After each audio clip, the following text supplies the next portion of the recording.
Have you ever felt that living seems harder for you than it does for others? That there's an invisible weight that makes even small tasks exhausting, as if something inside you never allows complete rest? Many who feel too much live with a constant sense of dissatisfaction, as if life were always a few steps beyond what they can reach. Arthur Schopenhauer saw exactly this pain. He believed that within every human being exists a silent force, a deep impulse that makes us always want more. More security, more love, more success, but at the same time, never lets us be at peace.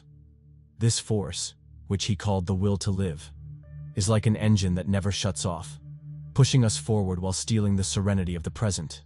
It's from this constant tension between what we have and what we desire that much of our suffering is born. But what if there were a way to better understand this restlessness and learn to deal with it, making life lighter even amid inevitable challenges? Schopenhauer proposed exactly this in his philosophy. Not to end all pain, but to find a path to make it bearable and reduce its impact on our daily lives. Although known as a philosopher of pessimism, his goal wasn't to dive into sadness, but to understand pain in order to make it more manageable. He built a practical philosophy to offer relief to those who feel crushed by the constant demand to be happy, successful, and admired. By studying the will, he found affinities with Buddha, who also started from suffering to seek serenity. Both observed that living hurts, but recognizing this truth allows us to find wiser ways to navigate existence. Schopenhauer gathered his reflections into advice known as the 50 Rules for Happiness, which don't promise constant joy, but guide us on how to ease daily pain. For him, genuine happiness resembles more a state of tranquility than moments of euphoria. Imagine the difference between someone who resolves a worry that was consuming them and someone who achieves something they always wanted.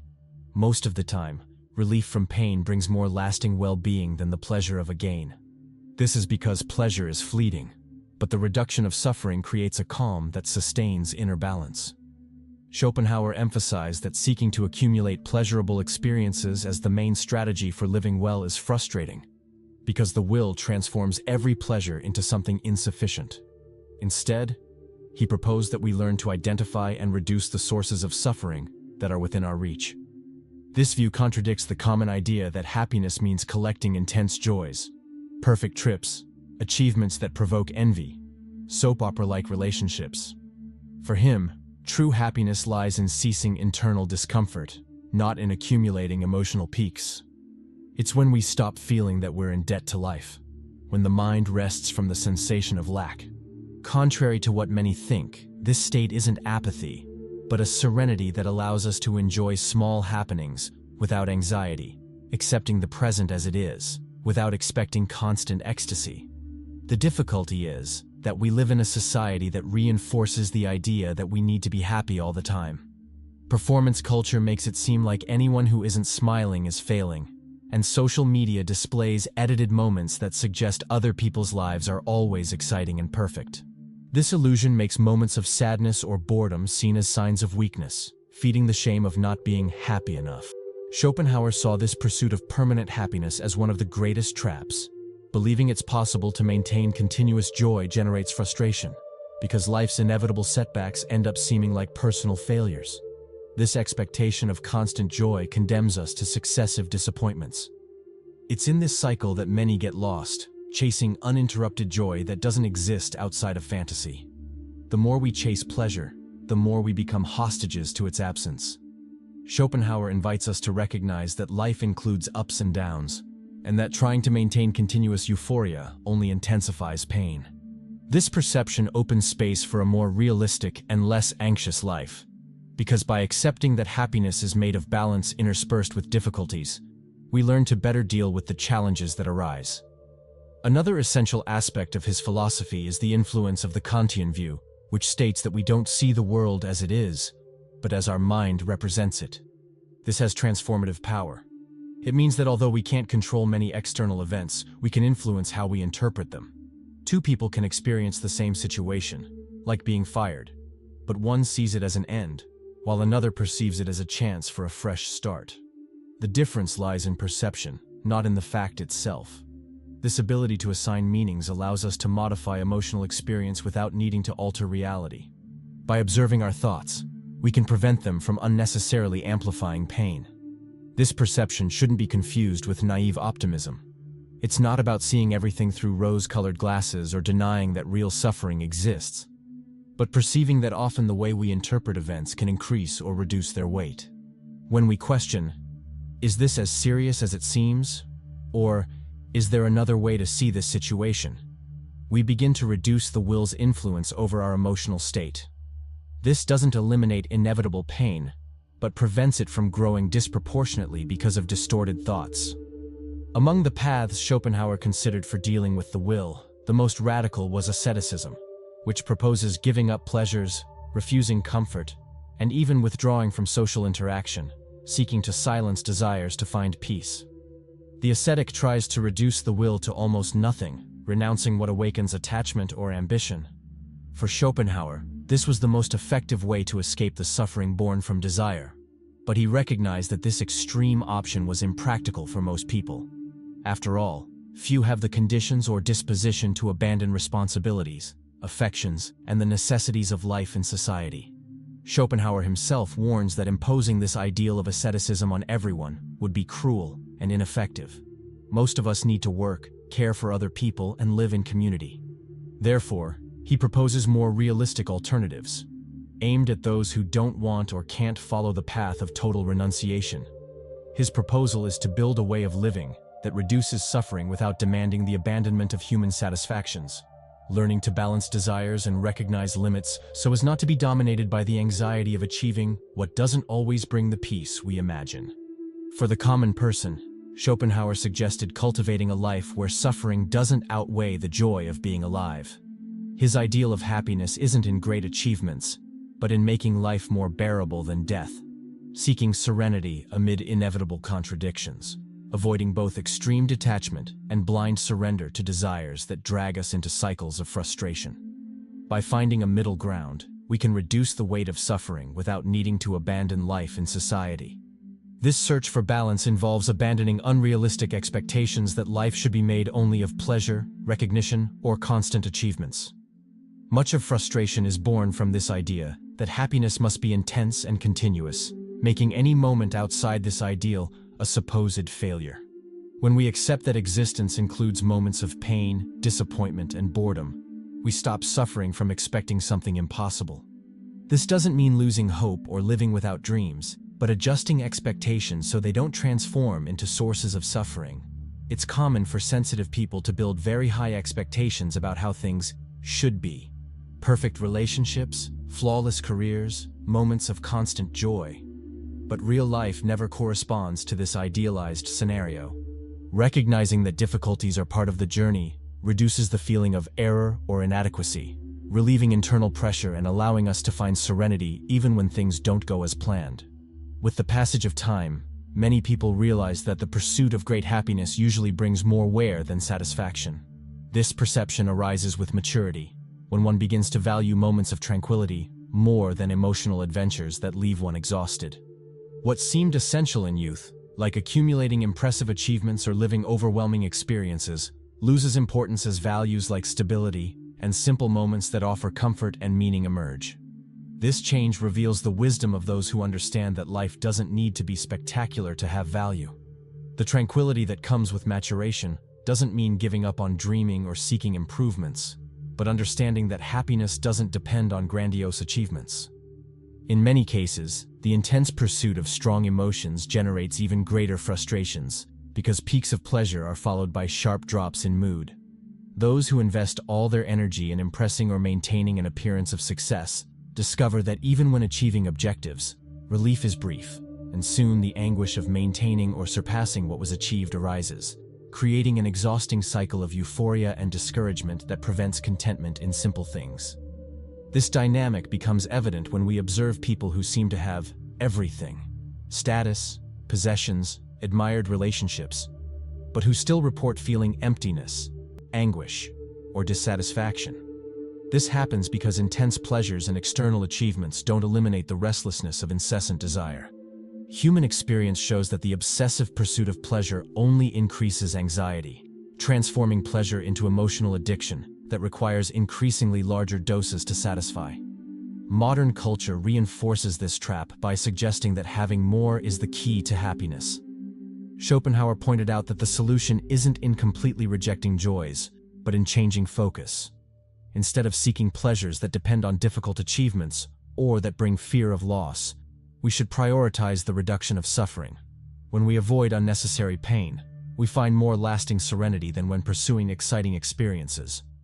This principle seems simple, but contradicts almost everything society teaches.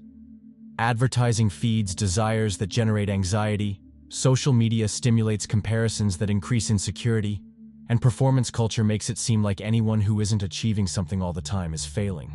To live with more serenity, it's fundamental to understand that much of suffering is born from the way we see ourselves and the world. When we create rigid standards of how we should be, more competent, more sociable, stronger, we feed the feeling of always falling short of the ideal. This constant pressure transforms common mistakes into great failures and criticisms into confirmations of inadequacy. The same happens when we expect the world to function according to our expectations, that people always treat us fairly, that circumstances follow our plans, that life be predictable.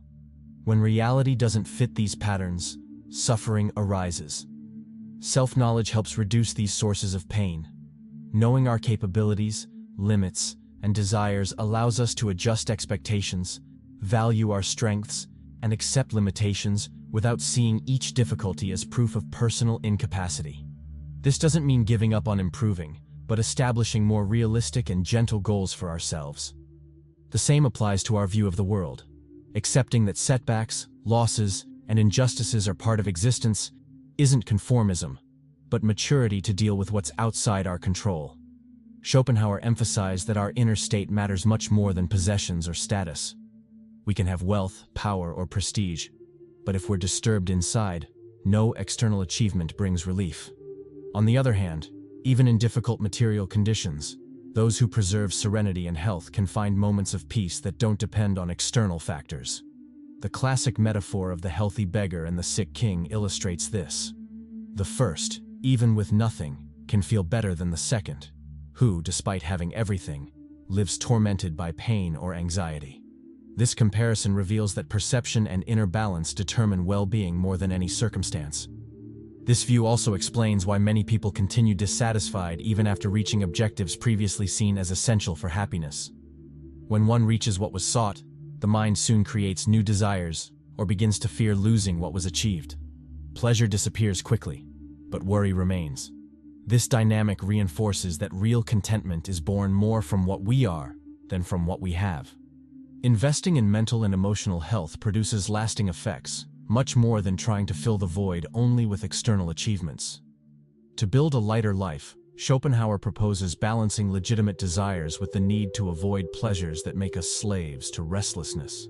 He doesn't defend total renunciation, but the search for simple satisfactions, easy to maintain, and that don't provoke constant fear of loss. Healthy pleasures are those that don't generate anxiety or guilt, like a good conversation, rest time, or the satisfaction of doing something well done. These small moments offer emotional stability without requiring great achievements. In contrast, dangerous pleasures depend on constant recognition or involve comparisons with others. When we need others' approval to feel good, we put our peace in the hands of factors we don't control. One criticism or someone's indifference is enough to destabilize our inner balance, which is why distinguishing pleasures that strengthen us from those that make us vulnerable is essential for reducing suffering. This practice doesn't eliminate inevitable pain, but prevents us from multiplying suffering by creating emotional dependencies that make us hostages of the will. By choosing satisfactions that don't require comparison or dispute, we build a more stable inner state, capable of facing adversities without losing serenity and enjoying good moments without the anxiety of needing to maintain them at any cost.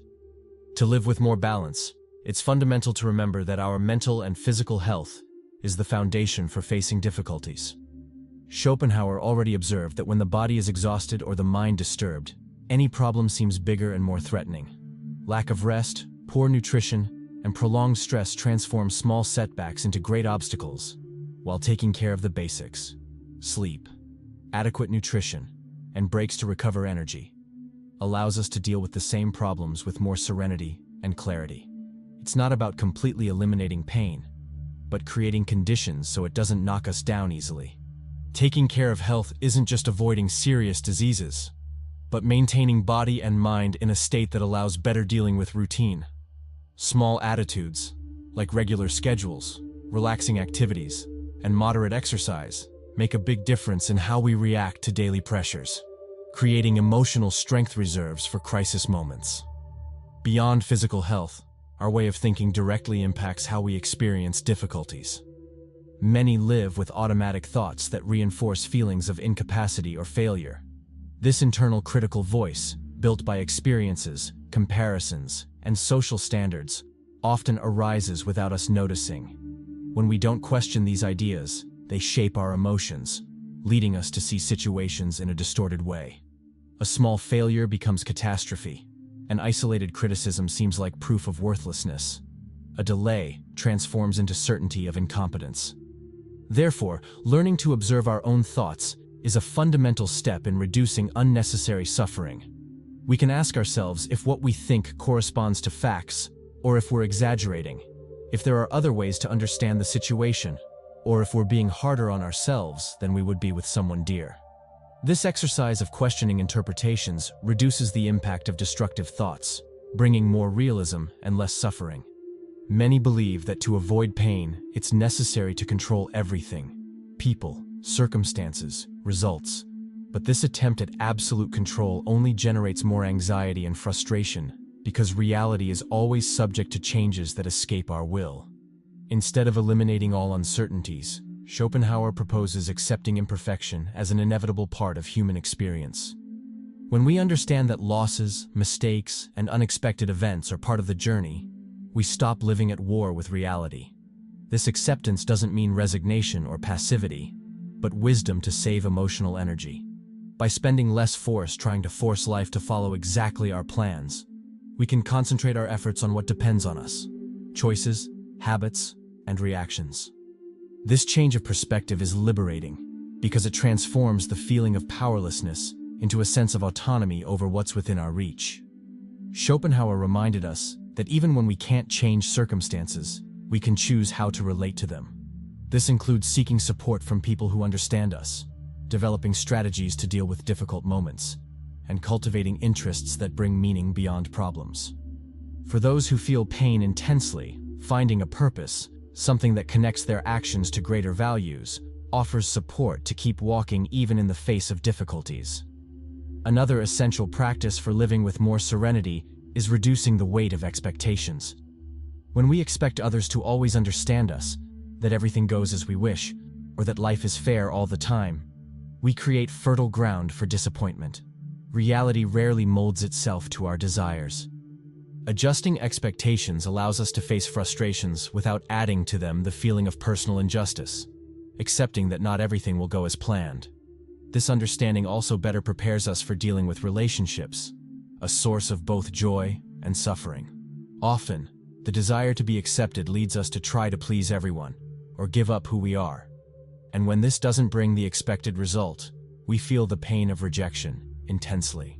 Learning to position ourselves with self-respect, maintaining our essence even in the face of criticism, protects us from suffering born from excessive desire for approval. Developing relationships based on respect and understanding is essential for those who feel too much. Being surrounded by people who welcome us as we are and know how to listen without judging offers valuable emotional support. It's not about having many friends, but building quality bonds, with space for vulnerability and sincere exchange. These connections remind us that we're not alone in our pain, and that even amid difficulties, we can find connection and solidarity. To live with more balance, Schopenhauer highlights the importance of differentiating healthy desires from those that enslave us. Wanting to grow, learn, or accomplish something meaningful is natural, but when desire becomes compulsion, believing we'll only be worthy or happy if we reach a certain goal, it stops being an engine and becomes a prison. Constantly evaluating whether what we seek is coherent with our values and possibilities helps maintain serenity without giving up dreams. Accepting our limitations is a fundamental part of reducing suffering. When we understand that we can't control everything, that we won't always be understood, and that unexpected events are part of life, we reduce the internal pressure that keeps us in a constant state of tension. This acceptance isn't conformism, but realism to use our energy on what's really within our reach, an essential learning for sensitive people, who often suffer more from self-demand than from facts themselves. In this path, reserving moments of pause becomes indispensable. In a world that values productivity at any cost, stopping to rest, reflect, or simply enjoy something simple can seem like a waste of time. However, these pauses balance mind and body, allowing us to reorganize thoughts, recover strength, and remember what really matters. For those who feel too much, they're even more important, as they help process intense emotions without being dominated by them. Schopenhauer saw philosophy not as something distant from daily life, but as a practical tool for living better. His ideas invite us to face pain head-on, without masking it with distractions or denying it. When we accept that suffering is part of the human condition, we stop feeling shame for not always being well and gain clarity to deal with difficulty. This recognition makes pain less frightening, because it reveals that it's not failure, but just part of the experience of living. In this process, it's important to replace the search for intense and unstable pleasures with simple satisfactions that offer emotional stability. Moments of learning, gestures of self-care, the feeling of duty fulfilled, or the tranquility of maintaining an organized environment are small pleasures that sustain the mind. They don't promise euphoria, but provide a foundation to better endure difficult days. These sources of contentment, though modest, add up to build a life less susceptible to mood swings. The emotional stability that Schopenhauer proposes doesn't mean absence of emotions, but the ability not to be dominated by them. Those who develop this stability learn to recognize sadness, anger, or fear without being completely dragged by these feelings, maintaining balance even in the face of criticism, failures, or losses. This ability allows preserving dignity and self-respect, even when life presents painful or unfair situations. Furthermore, Schopenhauer emphasized that mental and physical health are fundamental to making life more bearable. When we're well inside, we face challenges with more clarity and patience. When exhausted or sick, any small problem seems insurmountable. Therefore, taking care of body and mind should be a priority. Sleeping as much as necessary, eating in a balanced way, maintaining activities that provide movement, and reserving time for rest aren't luxuries, but basic conditions to endure life's demands. This approach also involves learning to prioritize. Instead of trying to please everyone or solve all problems, choosing what's most important for our emotional health helps avoid the constant feeling of failure. Saying no when necessary, defining clear limits, and respecting our pace are essential attitudes. Sensitive people often overburden themselves by feeling excessive responsibility for others' well-being, forgetting to take care of themselves. Protecting one's own balance isn't selfishness, but an act of responsibility to offer genuine presence when possible. The path Schopenhauer proposes doesn't promise permanent happiness, but offers concrete means to make life more bearable. His central teaching is that pain is part of existence, but we can learn to deal with it without letting it destroy us. Accepting imperfection, reducing exaggerated expectations, caring for health, and seeking simple satisfactions are practical strategies for building a lighter routine with less unnecessary suffering. These steps don't eliminate all difficulties, but help maintain serenity amid uncertainties that will always be part of life.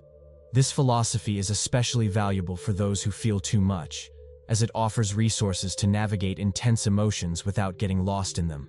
Instead of seeking a life without pain, it proposes learning to live with it without preventing us from finding meaning in moments of peace. The lucidity to recognize that we don't have control over everything frees us from many anxieties, allowing us to concentrate our attention on choices that can really make a difference. Understanding that each small decision, from what we think about ourselves to how we react to unexpected events, contributes to our daily emotional state, is essential for taking responsibility for the experience we build. Even in an imperfect world, we can create routines, relationships, and habits that offer support to keep walking with more balance. If these reflections can help in your journey, I invite you to check out our ebook, Alchemy and Archetypes, which is in the first pinned comment. And if this content brought value to you, consider subscribing to the channel and sharing the video, so more people can find ways to live with more lightness and lucidity, even amid the inevitable pain of existence.